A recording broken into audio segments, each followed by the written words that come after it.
Hi, everyone, and welcome to this episode of Dogs Unknown. I'm Sarah Fraser, joined by fellow host Brian Burton, and we have some great guests today. But before we introduce them, just want to talk about the frame up today's episode as we normally do. So leash reactivity is one of the most common issues we encounter as dog behavior consultants, and that leash reactivity meaning dogs who display behavior like lunging and barking at other dogs or people or skateboards or bicycles on leash. If you've never owned a dog who lunges and barks at, particularly at other dogs on walks, you've probably thought certain things when you encounter them, when you're out and about with your own dog. So things like, what's wrong with that dog? Why is their owner allowing them to behave that way? They really should go and get some training. But what if we told you that you and your very friendly dog might actually be contributing to the issue? Keep that question in mind. So today I'm so happy to welcome our guest. So repeat guest, Jessica Wheatcraft, who is a certified dog behavior consultant at Instinct San Diego and has a very special interest in leash reactivity and helping trainers learn to work with leash reactivity in particular, but obviously helping clients with the issue as well. Ella Tirado, who's a certified trainer for Instinct Hudson Valley, also very interested in leash reactivity as an issue and helping clients with that. And Jenna Slutsky, a certified trainer from Instinct Nashville, also with a special interest in leash reactivity. So you can tell why all these folks are here today. Yeah, and I think for both of us as well, because I would say probably about 60% of our client base over the last 15 years has been leash reactivity. So thousands and thousands of dogs. So Absolutely. Very excited. Yes.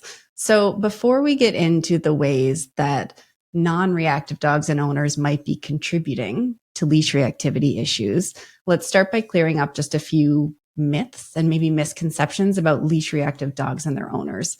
So said again at the outset, leash reactivity truly is one of the most common issues that people come to us for help with. And a lot of our clients truthfully experience a ton of judgment. They receive a lot of really disparaging comments when they're out and about with their dog on walks. People assume things about them. People assume things about their dog based on the reactivity that they're seeing. So starting off, opening up this question to the group, what do we feel are some of the most common myths or misconceptions about leash reactive dogs and their owners? I think one of them, you said in the opening, that they are not good dogs and that their owners are not doing enough with them, when quite frankly, like, they are outside and they're probably trying. Yeah. I would agree with that. I think that's probably one of the most common ones with the dog and owner, right? There's judgment coming at both of them. Yeah. And at the dog in particular, I think a lot of times it's really quick in that snapshot because that's all they see of the dog. They don't see the whole picture of who this dog is and what they love and what they're like when they wake up in the morning and like snuggle with their owner on the couch or all those other things. You know, it's easy to just throw out a judgment of like, ugh, that's a bad dog or that's a mean dog. Yeah. Because that's what they see is sort of that display of lunging and barking.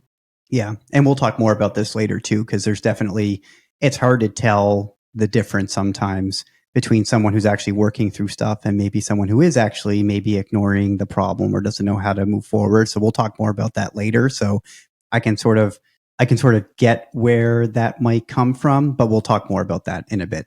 Yeah. Yeah, that's the dog piece. Does anyone want to talk a little bit more about the judgment sort of that owners receive or the misconceptions about owners of dogs with leash reactivity? I mean, you hit on it a bit, Ella, but maybe we can just expand on that a little if anyone has additional thoughts. I know before I was a trainer and, my journey with my reactive dog is what led me into this industry in the first place. And so just navigating that situation, things that I would hear kind of bounced back when my dog would have a barky lungy episode was, it was things like, I can't control that dog. My dog is 120 pounds. I am also around that weight. And so there was that insecurity that is kind of sparked when you hear something like that. And I am really holding my ground and trying to keep this dog under control and doing my best. I think other things that I would hear was that I shouldn't have that dog in public. Why do I have a dog that I can't manage, that I can't control? Kind of like, what am I even doing here? Yeah. I'm sure that will resonate, Jenna, with a lot of people listening who actually do have dogs who they're maybe working on leash reactivity as an issue, because one of the things we all know about behavior issues is just because you start working on an issue doesn't mean it immediately goes away or that the frequency drops to zero. Those episodes are going to happen. And sometimes more than others, depending on the walk. So it's a process, but people don't see the whole process. Yeah, absolutely. Yeah, interesting that Jenna, that you bring up the word control, because I feel like that's a big word when it comes to leash-reactivity cases. Is a lot of people want to have control over their dogs, or people that see somebody whose dog is having a reactive episode feel like there's very little control happening without, I think, really understanding how many variables are going on in the environment at that one time that the owner has zero control over. And so I find that to be just such an interesting word when it comes to leash reactivity, because it's very loaded, but there's, yeah, like I said, there's so many things that the handler doesn't actually have control over. And I feel like the dog's behavior is only one component of it. Yeah, I would agree with that. I think some other things just that people can tend to think, if you've never had this experience, you just don't know, right? So like it's understandable that you just don't have that frame of reference, but do you think it's pretty common for people to also maybe think like, yeah, oh, that owner's just completely checked out, or they don't care about the issue, they don't care that it's happening, or there can be this assumption that this owner somehow created the issue. Oh, she just doesn't let them say hello to dogs often enough, so of course that dog has an issue. Or, oh, it's the way she's handling him, so of course he's lunging and barking at other dogs. Or, oh, he must just be really inexperienced, and that wouldn't happen to me. Because again, we just don't know until we're in those shoes. Mm-hmm. But I think those are some common ones. Yeah.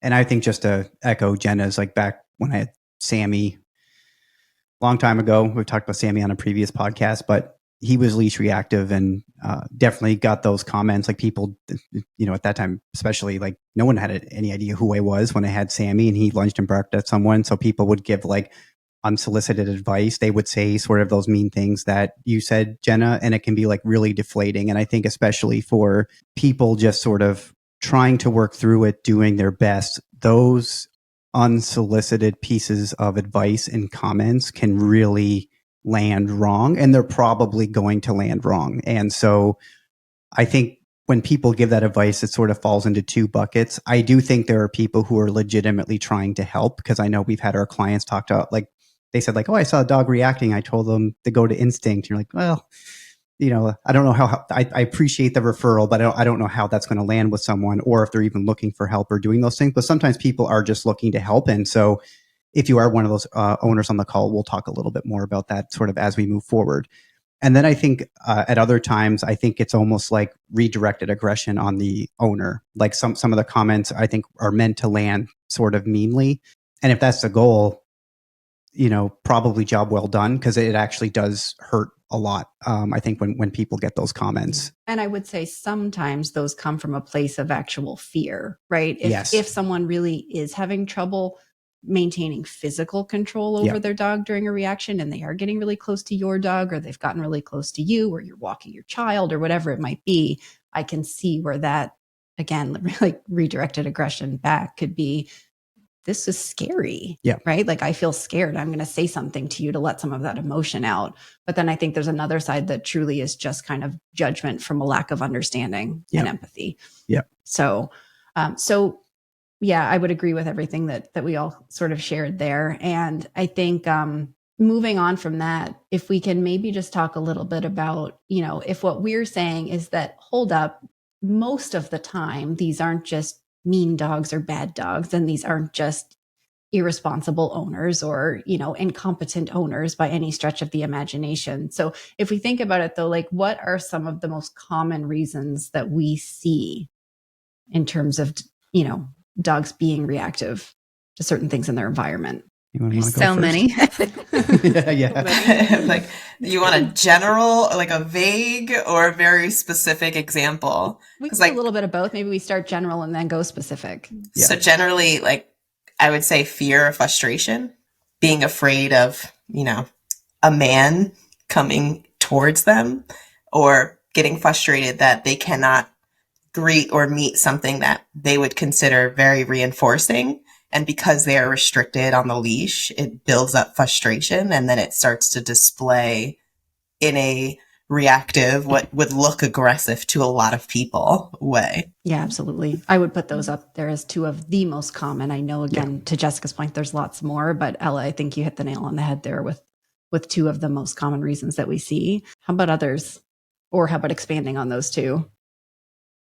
I think another one that I think about a lot is I think just the rate of exposure that we're exposing our dogs to things on leash and just how different our lifestyles are with dogs, over the last 20, 30 years. We ask a lot of our dogs. We take them on leash in very, very busy places because we changed how we live with dogs and think that it's perfectly acceptable to have them in very dense areas. And so I think to me, a lot of it is normal. It's, you take an animal that, is when they're going out in public and if the significant amount of their exercise is on leash, it's a very restrictive way for a dog to live.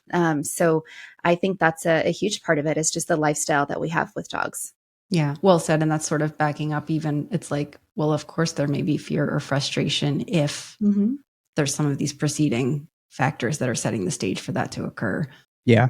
And yeah, I think I think about that a lot too, Jessica, just about, because, a lot of times in different online trainer forums or things, people say like, why has leash reactivity increased so much in recent years? And I'm with you. I really honestly think it's just because one, our expectations of dogs is totally different than it was 20 some odd years ago, for sure. And also, yeah, the environments that we're taking them to. So, if people are taking them to farmers markets and out on patios and birthday parties, they might even have their own birthday. They might even have their own birthday party. But like all of these things can be quite challenging for a lot of dogs, and especially dealing with novel dogs. And I also just wanted to add too, like it's not uncommon to see things like, pain.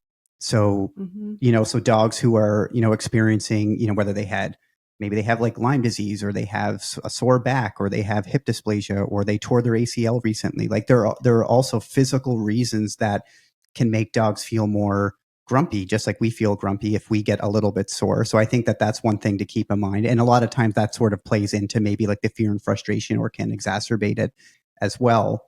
And I think the other thing too is just even, early life experience. There's so many people who adopt dogs where we don't really have any insight into how much were they socialized? How were they socialized? What types of environments were they in? So there's a whole bunch of things even before an owner gets a dog. And there are people who get puppies from very well-known places and do everything right, and they can still end up with this. So there's a genetic component as well. So I think like the fear and anxiety is sort of what we talk about a lot, but sort of why they have fear and anxiety can come back to like a lot of these other components as well. 100%. Yes, of course, there can be those dogs who have those specific negative experiences that the owner can like link it back to and say the leash reactivity started after this point. But for some of them, it's like, hey, my dog turned 6-7 months old, became an adolescent, and just started displaying these behaviors. I think the other thing just to touch on because I do wholly agree with that, the piece of just the situations that we're putting dogs in. And I think it does become hard as well because, there's all these like memes and just sort of it's baked into our culture at this point now with saying things like, pet all the dogs. And like, it's, like people just sort of assume that they should have access to, and I get people aren't doing this maliciously. No. They don't think about it from the dog's perspective always. Because if you haven't had a dog who responds maybe aggressively or with a lot of fear or anxiety in those situations, again, it doesn't necessarily cross your mind. But I think that sort of assumption that you should have access to, or your dog should have access to another dog that you see who you think is like cute and cuddly is a big contributor of dogs just having their space invaded a lot. Yep. Yeah. Well, I think we hit on some of the big ones there. So now we get into, I know we dropped a little bit of a questionable comment at the beginning about how if you have a very friendly dog, how you may be contributing to other folks' leash reactivity in their dogs. And I think that leads us into talking about like, what is the most, or what are some of the most common hurdles that our clients run into over and over again that really impede their ability to make progress, or that maybe derail and set back their progress when they're out and about with their leash reactive dogs? What comes to mind? Jenna, do you want to hop in? Off-leash dogs is the first thing that comes to mind because that was my main sabotage. going through that journey personally, followed closely by the friendly dog who, with the best of intentions and their guardian, is trying to, I would imagine, stop my dog from reacting by saying hello. But as we know, that sometimes does not go the way that they had intended it to. Yes, agreed. Those were my two. It's really those like over threshold situations that are outside of the owner's control that are kind of initiated by someone else, an owner either actively bringing their friendly dog close on leash or an off leash dog. And I think depending on where you live, the off leash piece can be a huge component or not so much of a huge component. Like with us in Manhattan, thankfully there's not a ton of off leash dogs running up on walks on the sidewalk, but there's lots of narrow spaces and lots of dogs who do get brought right up to say hello, even if someone has perhaps stepped all the way off to the edge of the sidewalk or ducked between or behind a car. Yeah. Yeah. And I would say and I think just to make it clear, it's not, if you don't have a leash reactive dog, it's not your responsibility per se to sort of, handle that other dog. But if you're taking your dog off leash in areas where it's not supposed to be off leash, because obviously if you have a leash reactive dog, you're not going to take them to, or you shouldn't be taking them to an area where there's dogs are legally allowed to be off leash. I know, Jenna, that's not what you're talking about. This is more like Central Park in between the hours of 9 and 7 or whatever time it is when it's supposed to be on leash. And there's dogs running around that can really, really, make things challenging. And, I'll see whatever anyone else wants to say, and then we'll talk about the go say hi or just wants to say hi sort of situation. But yeah, I'd like to expand a little bit more on the off leash dogs approaching, because I don't know that a lot of people really understand the relevance of why that's so intimidating for a dog that is reactive on leash. And I think I would put that, especially for dogs who feel very unsure about other dogs, and then the leash makes it worse because there is a level of confinement and they can't move away. And for a lot of dogs who've experienced, some degree of trauma with other dogs, like maybe they got attacked at a dog park, and after that point, they become very anxious about other dogs approaching them. And when you combine those factors of the dog is confined by the leash, you have another dog that's moving towards them very quickly, it's just a recipe for that dog to have a far larger reaction than they might if they had maybe met that dog off leash, or if the two dogs went on a really slow walk together, something of that sort. And so when those dogs have those experiences where they feel really unsafe, in my experience, I tend to see that a lot of those dogs, those experiences stick with them for a period of time. So the reason why that's so relevant for people who don't have reactive dogs and who maybe have a dog that they allow off leash to then occasionally approach a dog that's on leash is that it's very possible that that dog has maybe spent months building its confidence around being in close proximity to other dogs, or just seeing them, and then to have another dog come and make them feel totally unsafe. I have known a number of dogs where that has set them back really, really far. And that's where it's unfair. Yeah. I love that you added that additional context for people, Jessica. I think that's really helpful. And it makes me think of, Jen, I think you touched on this a little bit initially when you talked about some of the feedback you got with your own dog who had leash reactivity issues. But I think that plays into, as we sort of talk about these common hurdles where they are really challenging for people when, another dog comes up uninvited on leash or runs up off leash.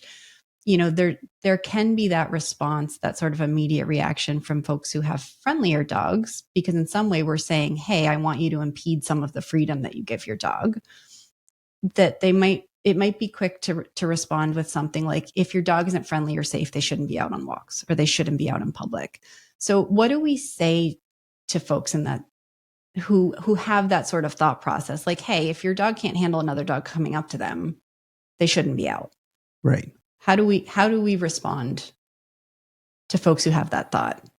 I think there's two sides to that are coming to mind. So I think on one end, if you have a dog who is reactive on leash, but has maybe a significant bite history, you do, as an owner of that dog, have a responsibility to the general public to make sure that your dog is not hurting another dog. Yes. And that probably means that your dog should be wearing a muzzle when they're out in public. Yes. And so I feel like there's, to some degree, like if I'm thinking, about a situation, if I put myself in both shoes and I'm thinking, for some reason my dog happened to approach another dog and gets completely mauled, then yeah, of course you would, even if it was due to your own negligence by not having your dog on leash and your dog gets significant injuries, there is a certain, perception of, yeah, you shouldn't be bringing your dog out if they are going to elicit that behavior. So there is some responsibility that falls on, the owner of the reactive dog to make sure that they are keeping things safe. But then on the flip side, if that is not necessarily, the case, it also has to, it's just deeply unfair for the people who are coming out and they're following leash laws and, they are being mindful about their dog and they are working with their dog. It's really, really deeply unfair for people to impose their dog on other dogs.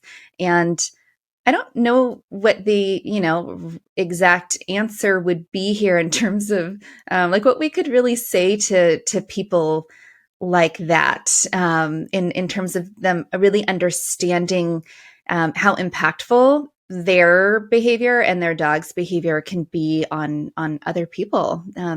So I might need to think about that one for a little bit more about like what we could, say to those owners. Yeah. Well, and I think the other thing too is, and maybe that, this kind of gets back to the misconception, but I think there's a misconception that just because a dog lunges and barks sometimes on leash that they are quote unquote aggressive or have a bite history or are going to do serious damage. Like I do think that's like a perception that a lot of people have. And to your point, Jessica, if there is a dog where there is that bite history and those things, this is sort of a completely different conversation about how we keep things safe and muzzles and all those sorts of things. But there's a whole bunch of dogs that might lunge and bark or be reactive on leash and actually do not have a bite history, likely wouldn't bite. Can you ever 100% rule out a bite for any dog? No, you can't.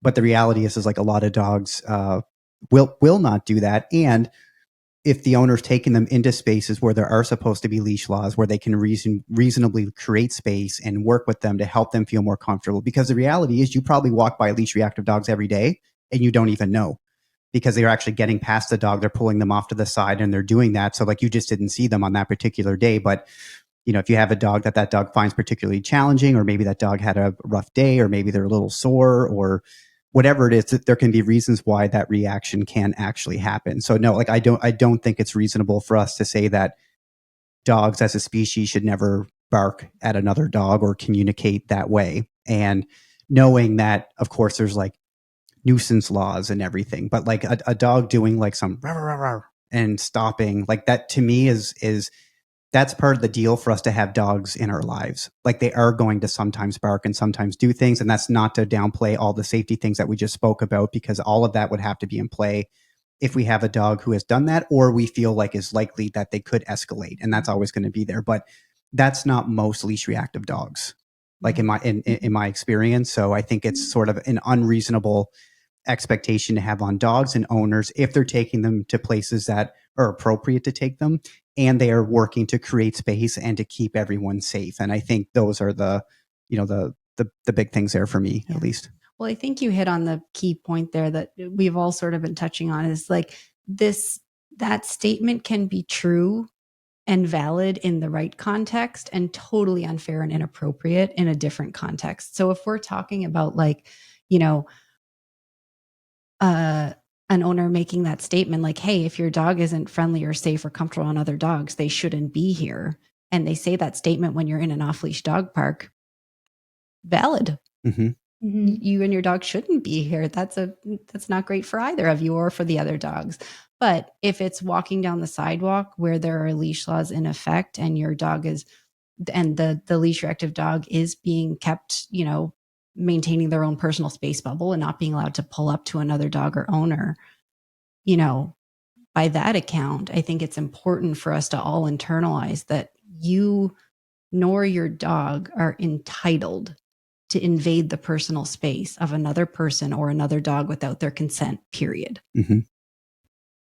full stop. So if you're in a place where there are leash laws, then don't assume that you or your dog should have access to another dog.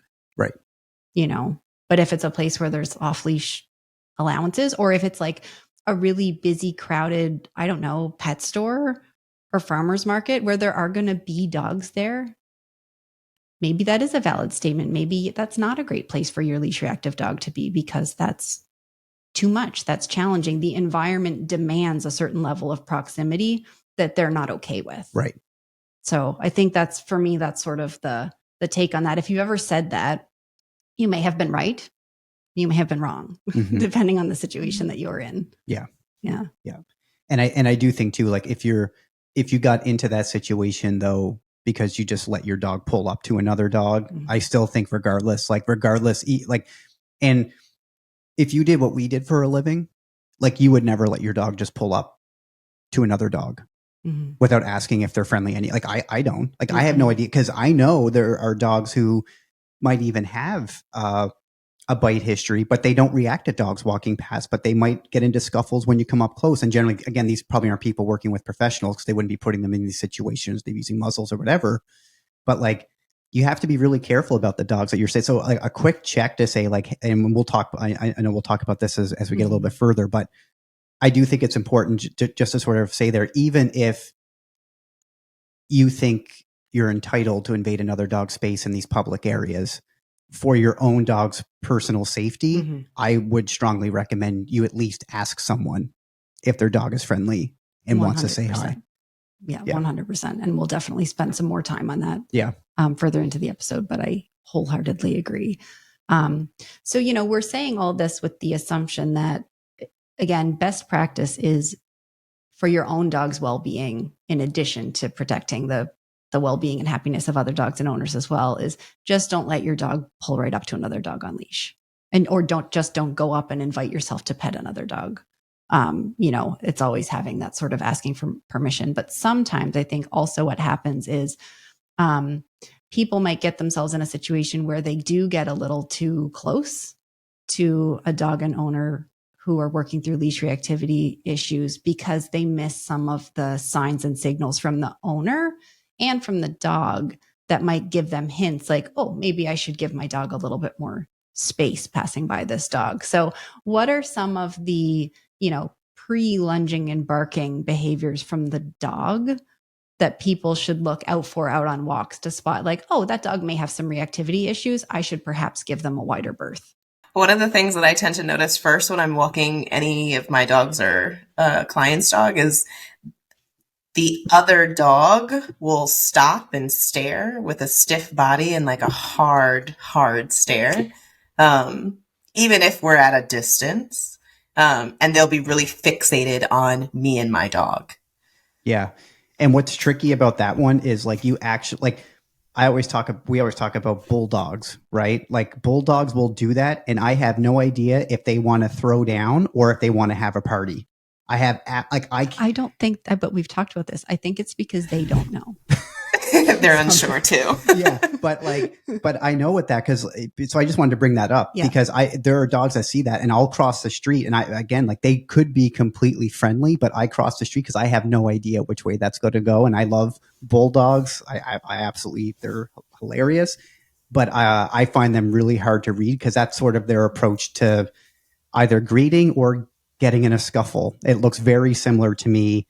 And I still, after 15 years and probably hundreds and hundreds of bulldogs that I've trained, I still sometimes can't tell which way that's going to go. But I would agree with you, Ella, totally. That sort of fixed staring, stiff body, leaned forward, leaned out at the end of the leash is generally even if that's not a 100% accurate measure, that is often present in dogs who do have leash reactivity issues. Yeah. I would also add, as far as a body language note, that if they have a tail, unlike a bulldog, probably you won't see that, but it'll typically be really high and stiff. Yeah. Yeah. We sometimes call those scorpion tails. Yeah. It's not always accurate, but if you see it, you might want to give yourself a little extra room. I would agree with that. Yeah. Anyone else? Yeah, the staring or just the over interest in you and your dog is always I would say that's exactly what I was going to say as well, is that there's some sort of over interest in you and your dog, and even if the dog is really interested, but you don't see like the stiffness, because as we know, some dogs are reactive because they just genuinely want to come over and say hi. So maybe their bodies are a little bit more wiggly, but it's still the over interest that you tend to see, where like the inability to look away, sniff, engage with their handler. Those are typically the things that I see as well. Mm-hmm.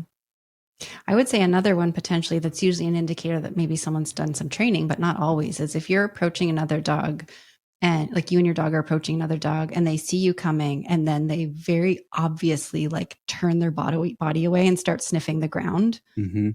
They may not be reactive, or they may be, but at the very least, they've generally communicated like, hey, I'm not very interested in saying hello. Yep. Mm-hmm.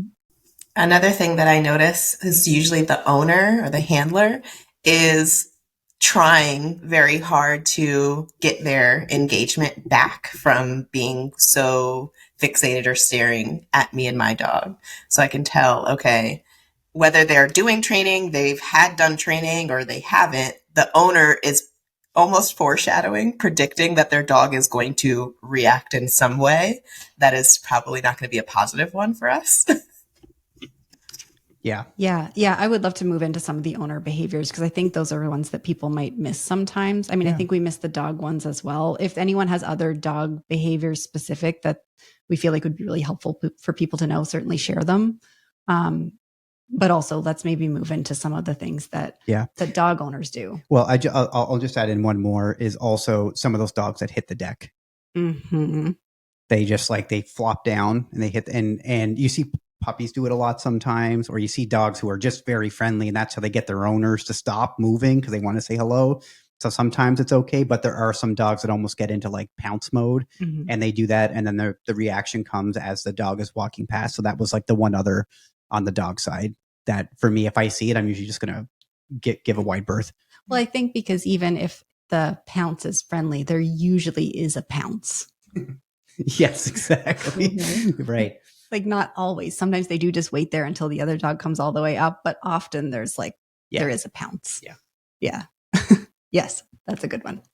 But yeah, what about behavior of the owners? Certainly, Ella, I feel like I would agree with you. A lot of the attention focused on the dog is a common one. Can we talk about moving between cars right 100%. now? Okay.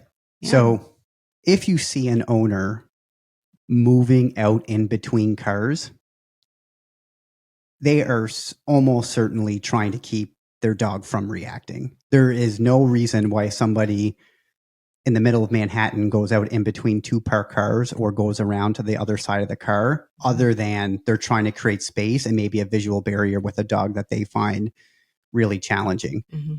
And for the love of God, if you see someone moving out in between cars, please don't follow them. Like I can't tell you how many times, even just working with dogs, where people will follow you or pushing you into the street. Mm-hmm. Like there has to be some sort of social awareness that like this person is taking sort of, there's some risk when you go out in between cars. Like you're trying to take that, and allowing your dog to follow them out into the street is like really, really unkind. And you're making stuff more dangerous. Like just keep moving. You don't even have to do anything different. Just don't let your dog pull off into the into the cars. But I would say because I see people doing that a lot, just trying to create that space, and it is sometimes just really frustrating how many times people allow their dog to sort of pull off and get closer when that's happening. So I would say that moving off in between cars, creating space, trying to do something where like they're indicating that they don't want closer social proximity to you or your dog. Like they are moving away. If they're not making eye contact with you and sort of moving away, like just keep moving. Yeah. Yeah. But I think that's probably one of the biggest ones for me. Yes. And that's, I think to all of us, we've seen people do that. I feel like if you've done this, like I feel like new puppy owners can be especially prone to this. And I don't know if they're just in that mindset of like, I'm going to socialize my puppy and my puppy wants to go say hi to this dog. And they're not really thinking about the broader context, but definitely something to be mindful of. And I would agree, like, also pay attention to body positioning. Mm-hmm. So certainly if someone moves away from you actively, like to the edge of the sidewalk or behind cars or that kind of thing, like certainly that's a clue and an indicator that they are not looking to interact and they're trying to give their dog more space. If they're also putting themselves between their dog and you, either by standing in between while their dog's in a sit, or if they're walking past and you see them move their dog to the other side, right? So they're in between as a buffer. Those are generally going to be indicators that they're trying to create more space for their dog and they're trying to avoid an interaction and help their dog feel more comfortable. So be mindful of the owner's positioning and where they're putting themselves in relation to you and your approaching dog. Mm-hmm. One of the things that I've seen frequently is when you're handling a reactive dog and you're out and then you see another dog coming, you do actually make eye contact and look at that dog frequently. And what can be misinterpreted by the owner of that other dog is that because you are looking at them, that you are wanting to interact or talk to them. But what you're really doing is just gauging their proximity to you and Mm-hmm. seeing what direction they are coming and how can you move away from them. And so you are frequently doing like checks, like looking. And so it doesn't necessarily mean that you're looking because you want to have a conversation. It can just mean that you are just trying to gather where they are in proximity to you. And then along with the other things that you described, which are like if somebody is looking at you, but then appearing like they are trying to move away from you versus looking at you and walking right towards you. There's that difference. So that's something that I have seen a lot, is that the looking at the other person, it doesn't mean that it's because you're trying to engage with them. Yeah. Yeah. And I think the other ones, and I know this sounds silly to say, but I think it's important to share, is talking also about things owners, like a lot of time an owner will say to someone who's approaching, like, hey, she's not friendly. And I think sometimes folks hear that not from the perspective of that dog not being friendly, but of needing to verify qualities of their own dog, Mm-hmm. right? Like they almost hear it as a, like, is your dog friendly? And that's truly not how it's meant. They're just trying to convey, like, my dog's not comfortable meeting other dogs on leash. So if you hear someone say, hey, she's not friendly, or hey, she's not comfortable saying hello, or whatever it might be, resist the urge to respond with, oh, it's okay, mine is. Right? Because in that moment, like, that's not the information that owner is trying to convey, or the response they're trying to get back. Yep. And I think it'd be natural to just want to sort of affirm that, like, no, it's okay, mine is, if you haven't been in those shoes of having the dog who does have trouble with greetings. Mm-hmm. But if someone says that to you, just take that as a note that has nothing to do with your dog and you. It's nothing personal. They're just trying to advocate for space for their own dog. And so if you hear that, okay, no problem, just keep moving. Yep. Yeah.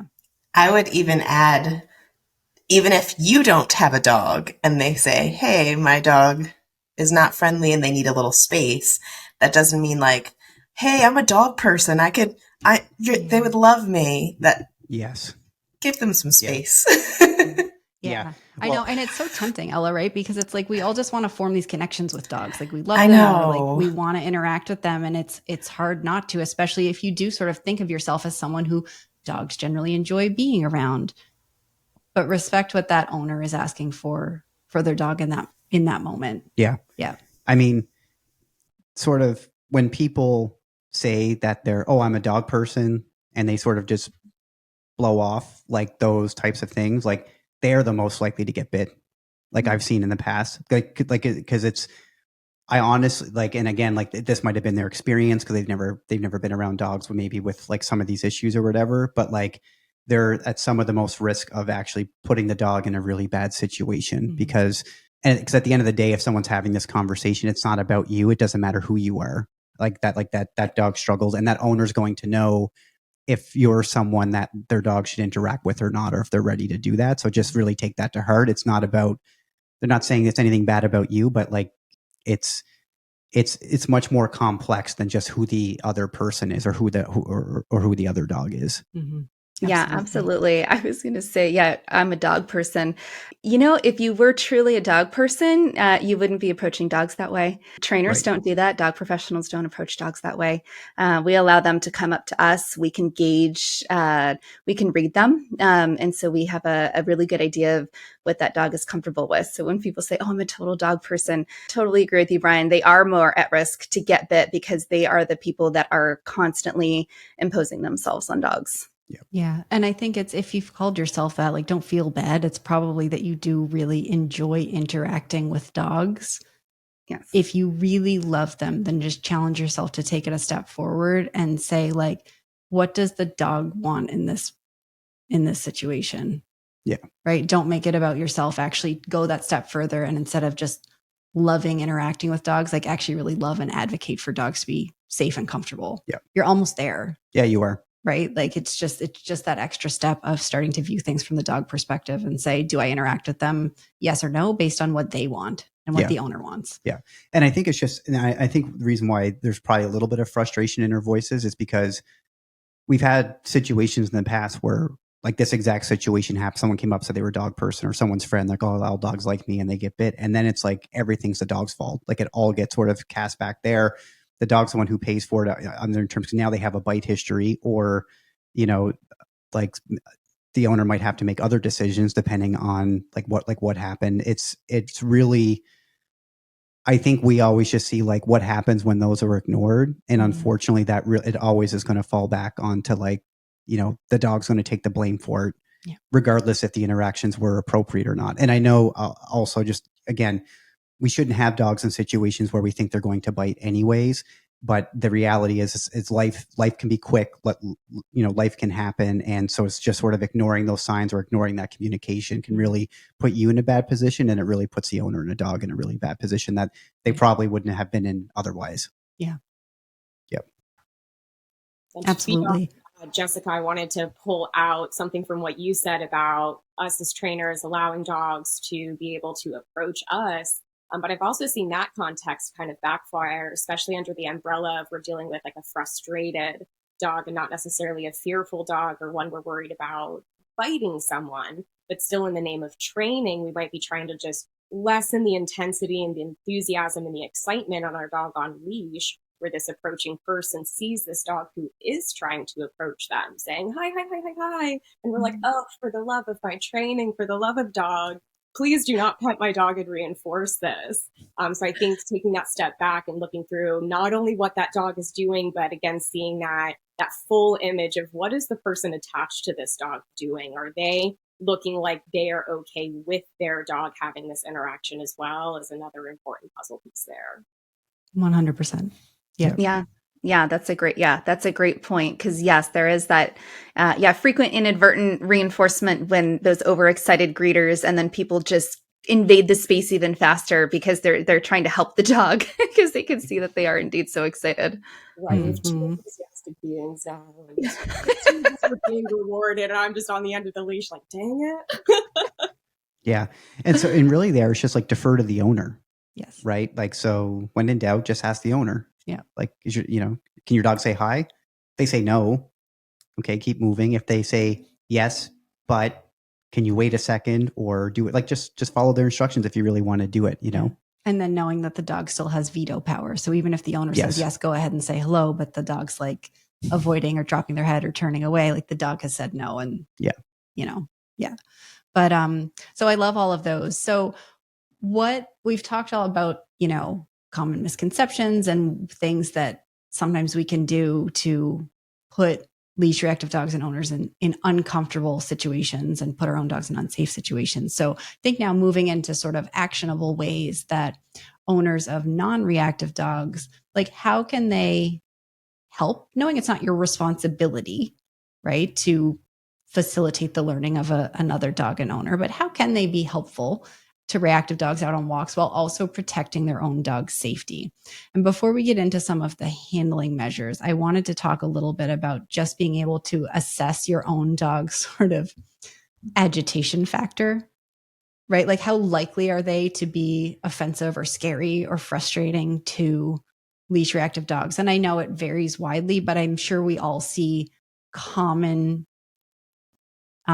physical characteristics or common behavioral characteristics of certain dogs that are more likely to elicit reactions from leash reactive dogs. So what are some of those factors that pop into mind for you all? Typically, when I'm working with a dog that is reactive, if I see a dog that is more excitable, I'm okay, that's probably going to elicit a response from my dog, or a dog that might have matching reactivity. And what I mean is like their body language is more on the defensive, whereas they're doing that fixed stare, their body is tense and they're not really engaged with their own handler.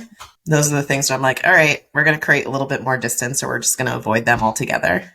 Mm-hmm. Yeah, that energy level I feel like is a big one. Yeah. You know, that's hard for a lot of reactive dogs. And yes, those dogs, to your point, if you have like the friendliest French bulldog in the world, but their pre-greeting behavior is leaning forward at the end of the leash with like all their little muscles made, their ears and forehead wrinkles, and they're just waiting.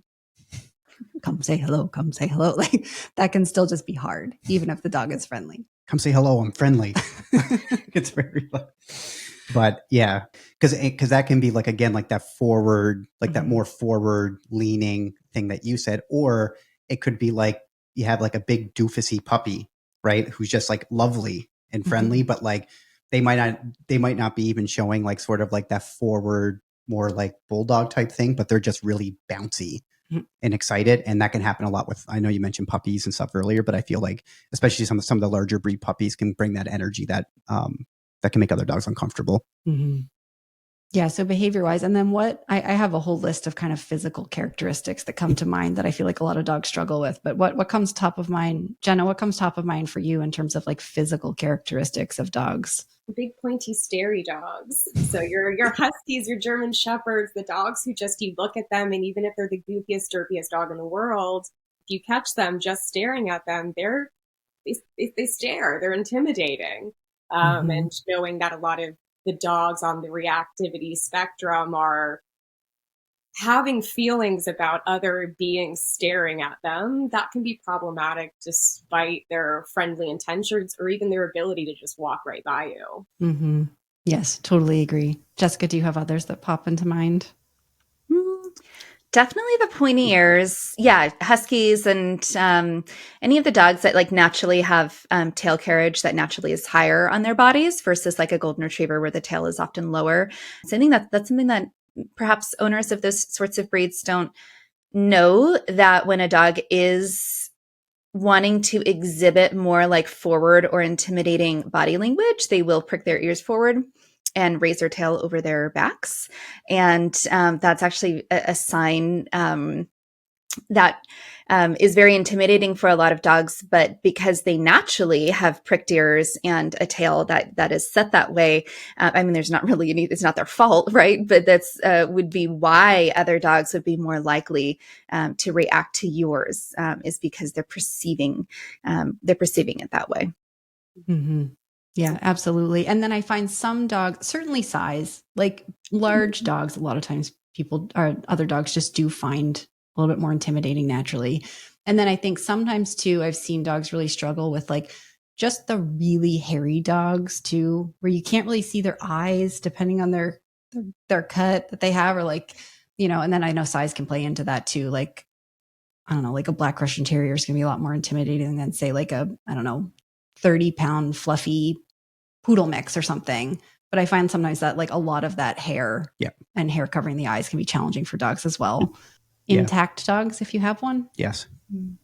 It'd certainly just be something to be mindful of, that they're likely to be on the receiving end of more reactive behavior from other dogs.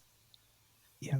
And I would also add to just even dogs who might have some form of like physical disability. Mm-hmm. So if they have like 3 legs or they move a little bit differently.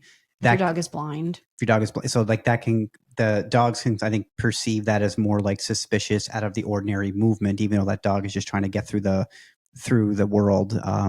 So I think it's just good to know if you have like, cause I think I probably see it with 3-legged dogs the most, that movement. And like, we have to teach people, hey, other dogs, there are going to be some dogs who find your dog a little bit more threatening because of the way they move. So you might just have to like pay extra attention to to the other dogs in the environment and those types of things. Yeah. And I think on that point as well, I'm glad you brought that up, because I think the other one to be mindful of sometimes, truthfully, is puppies.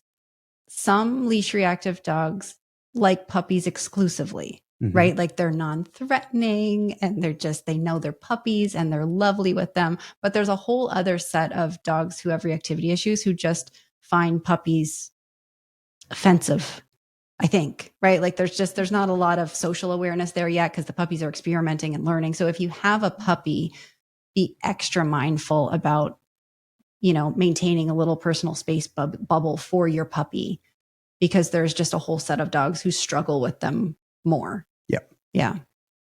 Have we missed any there? Any big ones? I might throw in kind of not to keep throwing bulldogs under the bus, but dogs that have limited facial features that are also typically accompanied by a doctor, no tail.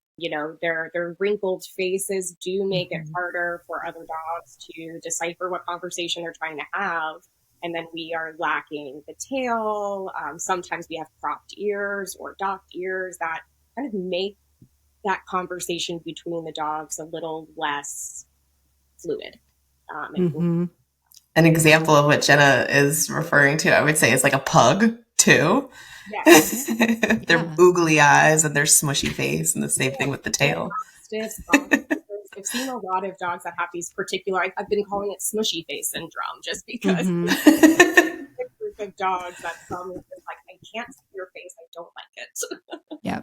I'm really glad you brought that one up. And we find pugs exceedingly cute. But depending what a dog was exposed to when they were younger and how often they've seen that, it can just seem a little odd. I love that. I think any of those sort of more barrel shaped ones and some of those muscly dogs too, who tend to carry themselves a little more forward, can just feel more intimidating. Yep.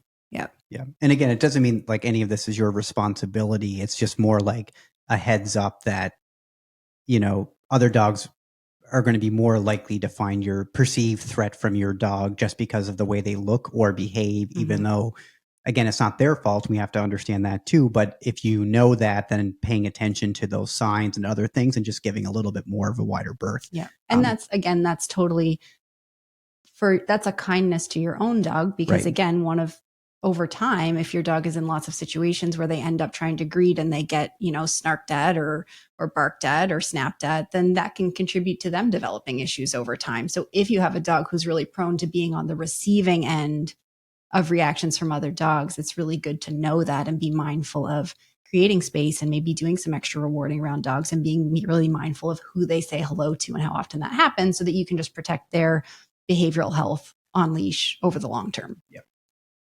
Yeah. I was going to just kind of chime back to the smushy face dogs. Like two other things that came to mind there would be, one, because they don't breathe like other dogs, they tend to be louder. And I find that that's a common thing for leash-reactive dogs. If the other dog in question is loud, and not even because they're vocalizing, like as in barking, but they're breathing really heavily, or if they have really jingly tags, is another really common trigger for leash reactive dogs. If you are carrying super jingly keys, or your dog is wearing, a real jangly collar, I find that would also be another common trigger. Yes, I love the noise one. And the other one, if you're in an inside area, and this is a good reason to keep your dog's nails properly trimmed, is like if they're excited and those nails on a floor, like I know certainly when we're working with dogs in our facility, and that is a noise that will trigger a reactive dog very quickly. Yeah. Excited nails on flooring. Yeah. And that actually reminds me too, that's a good reason why, if you have a reactive dog, to make sure their tags aren't jingling, because we do talk about that, because it makes your dog more likely to be reacted at. So if you have a reactive dog and you're wearing jingly keys or jingly tags, you're more likely to get a reaction back at your dog, which makes it more likely for them to react back. So I actually love that one, Jessica, because I think that's important on both ends, actually. Yeah. Like if everyone could just not have jingly tags, it'd be awesome. Yes, please. Just, yes. Let's get a sponsor from one of those tag silencer companies. Right? There you go. The opportunity is waiting for you. Yes. Contact us, please. Absolutely. So knowing your own dog right? And sort of how likely they are to be an agitator through no fault of their own, just from some of their physical characteristics or behaviors that they might have. But then what else, just out on walks, if you see some of those signs, right, from a dog, body language wise, or from an owner that tell you, hey, this might be a team that's working on some leash reactivity issues. What should you do? At the most basic level, what can you do to keep your own dog safe and help out the other owner? Yeah. And are we going to do this in like kind of levels of helpfulness? I think so. Sort of like just getting through the day, point A to point B, right? You're like, you have to get your dog back inside to go to work, sort of thing. And just sort of like, what's reasonable for like the average dog owner if you're dealing with that. Okay. And then if we want to do the above and beyond, we'll talk about that next, which no one's required to do. Exactly. And I think too, just as we go into this again, like you're not really, at the end of the day, if you're obeying all leash laws and things, like, again, none of this is your responsibility, but you can make it a lot easier on people in your community and also help your dog. I was going to say, I would argue at the most basic level of things that we're talking about, think about it as your responsibility to your own dog, right? To keep them safe. And it's a bonus that it helps out the other people too. Yeah. Yeah. I think the most simplest thing that you could do is to give the team space. Walk around them, yield to them. And I know in areas more like New York, you're going to see the person, if they can't pull off to where they think their dog will stay under threshold, you're going to see the panic look around of where can I move to? And if you see that, if you are able, be the one to yield. Chances are that team is looking for their way out as well, but they might be stuck. Yeah, I think that, yes, the yielding, but I think the first thing that comes to mind is just your leash length. If your dog is 6 feet in front of you and there is somebody that's trying to walk past you and your dog might swing to the side and then be 6 feet closer to that other person, I think that being mindful of your leash length is just etiquette, regardless of who you're going to walk past, whether it's a person or another dog. Keep your leash a bit shorter. If you could also get in between you and your dog and whoever's going to be passing. So have your dog on the outside versus the inside. It would be like, just if that was all people did, I think that would make a huge difference because it makes your dog more predictable in their positioning, which then makes it easier for other people to maneuver around you. Yeah, totally agree. If people did those two things, it would be hugely beneficial to their own dogs as well. Yeah. I think it could. I don't want to get into, there's lots of reasons why dogs develop reactivity, but you could actually go a long way in potentially preventing reactivity from developing in certain dogs. Yeah. If that was all you did. Yeah. And I was going to just add to that too, because, especially when it's benefit for your own dog. So you don't have the leash reactive dog. I'm a really big fan of that. The default is we walk past dogs with your dog, like having sort of, and I always talk to clients about having like sort of two cues. So if you have a friendly dog, one cue that I use, and you can use whatever terms you want, is let's go. And we're going to walk past a dog and you can reward them for walking past a dog or doing whatever. So like, we're just going to move past the dog. I'm going to reward you for just kind of minding your own business and moving past. And that's the default. And then there is like sort of the go say hi, where if I ask the owner if the dog's friendly and sort of going to say hi. And the reason why I bring that up is I do think I've had clients where they didn't have a reactive dog, but their dog pulled it. They had some of these concerns, and having that, every dog you see, you just make a decision. Are we walking past or are we actually going to say hello? And I think just getting into the mindset of default, like we just walk past, my dog gets used to it. They get rewarded for it. One is going to keep your dog a lot safer. And then it's also going to make sure when they do go say hi, because you're actually checking with owners, you're going to know that they're confidently saying yes, that they can actually go say hi. So just to sort of piggyback on that, I know that's like a little bit more, but I do think that one additional thing on top of the space and moving your dog to the outside actually like just bumps that up exponentially. Yeah. I love that increased predictability, like tell your dog what to expect. Yeah. When they encounter another dog. Yeah, totally agree. So I think those are nice basics that are so helpful to your own dog and to other dogs out and about in the world. If someone wanted to go above and beyond, right? If they're like, I really do love dogs and I would like to, I see like an owner and dog team out in my neighborhood working all the time and I'd love to be able to help them. right? What can someone do? Like, what's the best way for them to approach that situation? Anyone have immediate thoughts? I have some, but I think as like a baseline, like the very least is asking, is it okay that we're walking over here? Like asking if this proximity is okay. Can we continue to walk here? I see that you're training. I see that you're working with your dog. Is it okay that we stay right here? Or do you need more space? Yeah. Yeah. Yeah. I've done that before. I love that. That just, and sometimes it's even like, hey, is it okay if we pass? Yes. Or would you rather I go around? Right. Like if that can go a long way. And again, that's not at the baseline what you have to do, but that can be so appreciated. That little it'll be call out. appreciated. Mhm. Like that'll make that person's day, probably. Yeah. If you do that. Yeah, absolutely. I think sometimes too, depending again, if they're really focused and their dog is really struggling or on the verge of reacting, then like probably best to just be quiet. But certainly if you're out without your dog and you see them out working, like a quick little like, hey, nice job. And just keep moving. Like don't linger, don't try to make it more than that, but just like, or like nice sit or whoa, whatever. great attention. Like, just little specific things and keep moving. I feel like can make someone feel like, oh, it's worth it. Like, yes, it's noticed that I'm trying really hard to help my dog. Yeah. So I feel like sometimes those little comments, but made at the right time, if someone's trying to really struggle to like just physically control their dog because a reaction's in the midst of happening or about to happen, probably not the best time because they need all their mental resources, just focused on the dog at that moment. And you never know how that comment may land in that moment. They just may hear it in a different way. Yeah. But I feel like sometimes those little toss outs of just acknowledging how hard they're working can be really appreciated. Yeah. The other one too is, and this is sort of like, A+ helpful.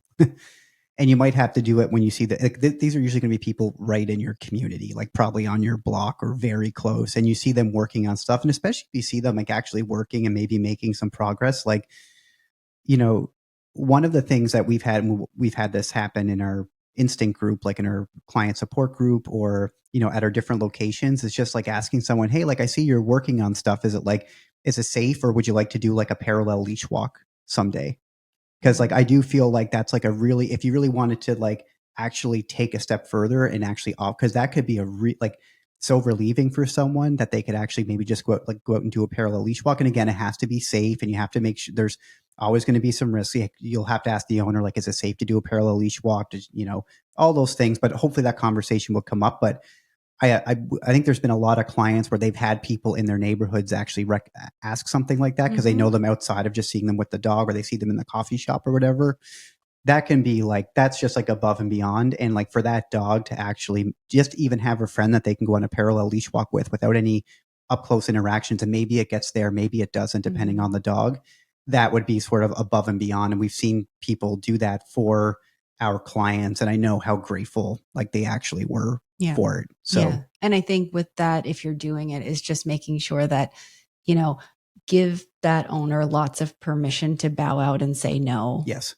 Right. Like, hey, if they're not ready for it, or if my dog's not a great fit for your dog or whatever it might be, like totally fine and totally understand. But I wanted to ask. So make sure they would feel very comfortable saying like, oh, thank you so much, but we're not there yet, And then I think also making sure that if you get to that point where you're doing those activities together, like really allow the leash-reactive team to sort of drive the bus, like resist the urge to push for, hey, do you think maybe they should just say hello now, right? Like if they look like they're doing really well, maybe we should just let them play.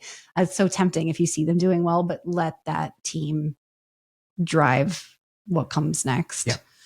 Yeah. But I think what's nice, like there have been just good Samaritans in communities that have really helped some of these dogs and just gave them opportunities that they wouldn't have had otherwise. And I know, again, let them drive the bus, but I am thinking of some people who did that. And it's like, that's pretty friggin' cool, Mm-hmm. Yeah. Yeah, it really is. Well, I love those. Does anyone else have other thoughts on that front? Yeah. We can help. I was thinking of, so I was thinking of when you are seeing a team who has, or you just see somebody who's trying to have their dog respond to them, two things. Normally, when you have a leash-reactive dog, you're probably going to do one of two things. So you're either going to move off to the side and be stationary while that other person goes by you, or you might try to get past, the other person might be trying to get past you really quickly. So some of the things that I do if I'm out and with my dogs and I see a dog that's reactive, if I could see that they are stationary and that dog's having is probably going to have a hard time or is already having a hard time, I just make a point to just do a much wider berth. So I go way out of that dog's threshold and I try to get past as quickly as possible. I don't try to just linger around. I kind of cue my dogs, come on, let's move on, really quickly. Let's not, continue agitating this dog.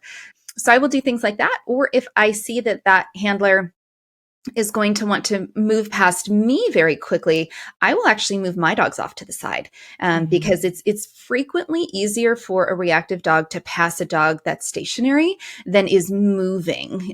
So I tend to move my dogs off to the side, keep them close, have them also focused on me because it takes away that social pressure of my dog staring at another dog. So I tend to do things like that. Yeah, no, I love those. Yeah, because stationary and staring can be tricky. But stationary with attention off of them is like, that's often where we're starting. Yeah, it is.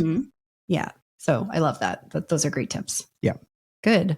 Well, I hope this was a little bit of a enlightening or interesting conversation for folks. Again, I hope it doesn't come across as you should know better. No. Like we have so many clients who come in with leash-reactive dogs who will say in the same breath and same sentence, like, oh, someone said something or someone let their dog pull up. And I was that person with my last dog who was so friendly. And I never knew this was a thing.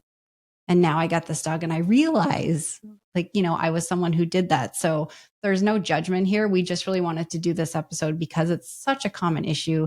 It is a little bit misunderstood. And generally, folks who have a dog who has leash reactivity issues, most of them are working hard to try and help their dog get through the day with as few reactions as possible. And so, yeah, we thought it'd be fun to just talk about ways that you can help your own dog and help out others in the community as well.